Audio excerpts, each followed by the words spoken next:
Friends, welcome back to ಸಂಭ್ರಮ channel. ನಾನು ನಿಮ್ಮನೆ ಹುಡುಗಿ ದೀಪಿಕಾ ಗೌಡ. ಊಟ ಅಂದಮೇಲೆ ಉಪ್ಪಿನಕಾಯಿ ಇರಲೇಬೇಕು.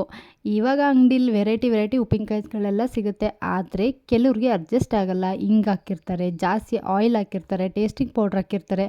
ಹೀಗೆಲ್ಲ ಹಾಕಿರೋದ್ರಿಂದ ಕೆಲವ್ರಿಗೆ ಅಡ್ಜಸ್ಟ್ ಆಗಲ್ಲ. ಮನೆಯಲ್ಲೇ ಹೇಗೆ ಫಟಾಫಟ್ ಅಂತ ಒಂದು 5 ನಿಮಿಷದಲ್ಲಿ ಉಪ್ಪಿನಕಾಯಿ ರೆಡಿ ಮಾಡ್ಕೊಳ್ಳೋದು, ಅದು ಅಲ್ಲದೆ ಮಾವಿನ ಹಣ್ಣಿನ ಸೀಸನ್ ಆಗಿರೋದ್ರಿಂದ ಮಾವಿನಕಾಯಲ್ಲಿ ಹೇಗೆ ಉಪ್ಪಿನಕಾಯಿ ಮಾಡ್ಕೊಳ್ಳೋದು ಅಂತ ನಾನು ನಿಮಗೆ ಹೇಳ್ಕೊಡ್ತೀನಿ. ಸೊ ಇನ್ನೇನಕ್ಕೆ ತಡ, ಬನ್ನಿ ಸ್ಟಾರ್ಟ್ ಮಾಡೋಣ. ಮೊದಲಿಗೆ ನಾನಿಲ್ಲಿ ಒಂದು 10 ಮಾವಿನಕಾಯಿನ ತೊಗೊಂಡು ಅದನ್ನು ಚೆನ್ನಾಗಿ ತೊಳೆದು ನೀರಿಲ್ದಿರೋ ಥರ ಒರೆಸಿಟ್ಕೊಂಡಿದ್ದೀನಿ. ನಂತರ ಅದನ್ನು ಕ್ಯೂಬ್ಸ್ ಥರ ಕಟ್ ಮಾಡ್ಕೋಬೇಕು. ನಿಮ್ಗೆ ಯಾವ ಶೇಪ್ ಇಷ್ಟನೋ ಆ ಥರ ಕಟ್ ಮಾಡ್ಕೋಬೋದು. ನಾನಿಲ್ಲಿ ಇದನ್ನು ಕ್ಯೂಬ್ಸ್ ಥರ ಕಟ್ ಮಾಡ್ಕೋತಾ ಇದ್ದೀನಿ. ಕಟ್ ಮಾಡಿ ಎಲ್ಲನೂ ಒಂದು ಸೈಡ್ಗೆ ಎತ್ತಿಟ್ಟು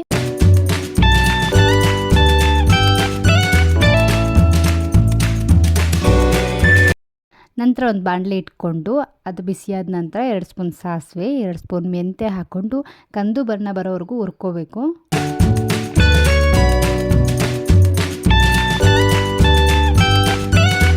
ಹುರಿದಿರೋ ಅಂಥ ಸಾಸಿವೆನ ಮತ್ತು ಮೆಂತ್ಯನ ಒಂದು ಮಿಕ್ಸಿ ಜಾರ್ಗೆ ಹಾಕ್ಕೋಬೇಕು. ಅದಕ್ಕೆ 2 ಸ್ಪೂನ್ ಖಾರದ ಪುಡಿ, 1/4 ಟೀ ಸ್ಪೂನಷ್ಟು ಅರಶಿನದ ಪುಡಿ ಹಾಕ್ಕೊಂಡು ಸಣ್ಣಗೆ ರುಬ್ಕೋಬೇಕು. ಒಂದು ಪೌಡ್ರ್ ಥರ ರುಬ್ಕೋಬೇಕು. ಹಾಗೆ ಆವಾಗಲೇ ಕಟ್ ಮಾಡಿ ಎತ್ತಿಟ್ಕೊಂಡಿರೋ ಮಾವಿನಕಾಯಿಗೆ ಒಂದು ಹಿಡಿಯಷ್ಟು ಅಂದರೆ 3 ಟೀ ಸ್ಪೂನಷ್ಟು ಕಲ್ಲುಪ್ಪು ಹಾಕಿದ್ರೇ ಉಪ್ಪಿನಕಾಯಿ ರುಚಿ ಬರೋದು.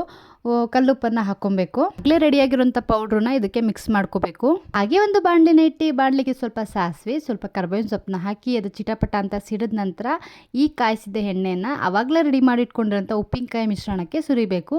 ಇದನ್ನು ನೀಟಾಗಿ ಮಿಕ್ಸ್ ಮಾಡಬೇಕು. ಮಿಕ್ಸ್ ಮಾಡಿದ ನಂತರ ಒಂದು 5 hours ಬಿಟ್ಟರೆ ನೀಟಾಗಿ ಉಪ್ಪು ಖಾರ ಎಲ್ಲ ಹಿಡಿದಿರುತ್ತೆ. ಆವಾಗ ನೀವು ಸರ್ವ್ ಮಾಡ್ಬೋದು. ಇದನ್ನು ಹಾಗೆ ಒಂದು ಪಿಂಗಾಣಿ ಜಾರಿಗೆ ಹಾಕಿಟ್ರೆ ಒಂದು 2 monthsವರೆಗೂ ಕೂಡ ನೀವು ಇದನ್ನು ಯೂಸ್ ಮಾಡ್ಬೋದು.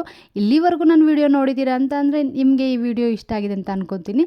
ಸೊ ಇನ್ನೇನಕ್ಕೆ ತಡ, ಲೈಕ್ ಮಾಡಿ, ಶೇರ್ ಮಾಡಿ, ಸಬ್ಸ್ಕ್ರೈಬ್ ಮಾಡಿ, ಹಾಗೆ ಬೆಲ್ಲೈಕನ್ ಕ್ಲಿಕ್ ಮಾಡೋದು ಮಾತ್ರ ಮರಿಬೇಡಿ.